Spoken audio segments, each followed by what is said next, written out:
জীবনটা আমাদের এমনই, শুরু থেকে কখনো শুরু করতে পারবো না। একবার শুরুটা শেষ হয়ে গেলে এখন আমাদের শেষ থেকেই শুরু করতে হবে। তাহলে চলো শেষ থেকেই শুরু করি।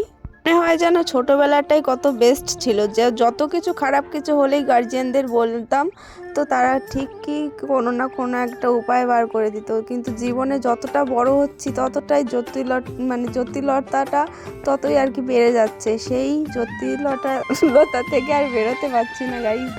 আমাদের খারাপ সময়টা যখন আমরা কাটাই তখন আমরা ভগবানকে বলি যে কেন ভগবান এত খারাপ সময় আমাদের জীবনে কেন দিচ্ছ। কিন্তু যতই জীবনে এগিয়ে যাই তখনই আমরা বুঝতে পারি সেই সময়টা পার করার পর আর কি, যে ভগবান যেটা করেছিল তখন খারাপ হলেও সেটা আমাদের ভালোর জন্যই করেছিল। তখন হয়তো আমাদের মনে হয় যে ভগবান এটা আমাদের সঙ্গে কি করছে, কিন্তু একটা সময় পর অবশ্যই বোঝা যায় সেটা আমাদের ভালোর জন্যই ছিল। তাহলে বলো ২৬ সালটা তোমাদের কেমন কাটছে তাই বলো। সত্যি কথা বলতে ২৬ সালটা আমার আর বললাম না। আমার তো মনে হচ্ছে সারা বছরই এভাবে দিওয়ালি কেটে যাবে আমার। একের পর এক বমবাস্ট হয়েই যাচ্ছে আমার লাইফে। জীবনে ২৩ সালের পর থেকে আমার জীবনটা একদম ব্লান্ডার হয়ে গেছে গাইস। না পারি কইতে, না পারি সইতে। একটা কথা তো আমি বুঝে গেছি, সবার লাইফেই কষ্ট আছে। যেমন দেখো না, আমার ফোনের ভিডিও কোয়ালিটিটা এখন কত খারাপ হয়ে গেছে। আমার ভিডিও কোয়ালিটিটা খারাপ হলেও গাইস তোমরা আমাকে এভাবেই সাপোর্ট করে যেও। ২০২৫ সালের আগে পর্যন্ত যেই সব স্ট্রাগল আমার জীবনে এসেছে সেই সব আমি মোটামুটি ভালো মতনই কাটিয়ে উঠেছি।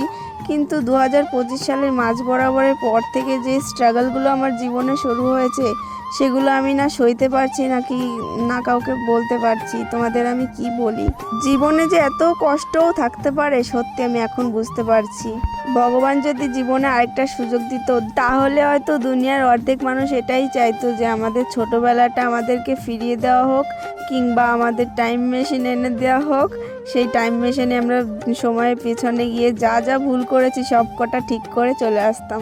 সত্যি কল্পনার জগৎটা কতই না সুন্দর, তাই না? আমার এখন এমন হয়ে গেছে ছেঁড়া কাঁথায় লাখ টাকার স্বপ্ন দেখার মতো। যাই হোক, সারাদিন এদিক ওদিক করে কিন্তু ভালোই কাটিয়ে দিলাম। এখন তো রাত হয়ে গেছে, তার জন্য ভাবলাম রাতের স্কিন কেয়ারটা করে ঘুমিয়ে পড়ি তাড়াতাড়ি। চলো আমি ফ্রেশ হয়ে ঘুমাতে যাই। আর তোমরা অবশ্যই কমেন্ট করে বলো যে তোমাদের ২০২৫ সাল ২৬ সালটা কেমন কাটছে। ভিডিওটি ভালো লাগলে অবশ্যই লাইক করিয়া দিও। আজকের মতন এই পর্যন্তই, দেখা হচ্ছে অন্য কোনো একটা ভিডিওতে। ততক্ষণের জন্য টাটা।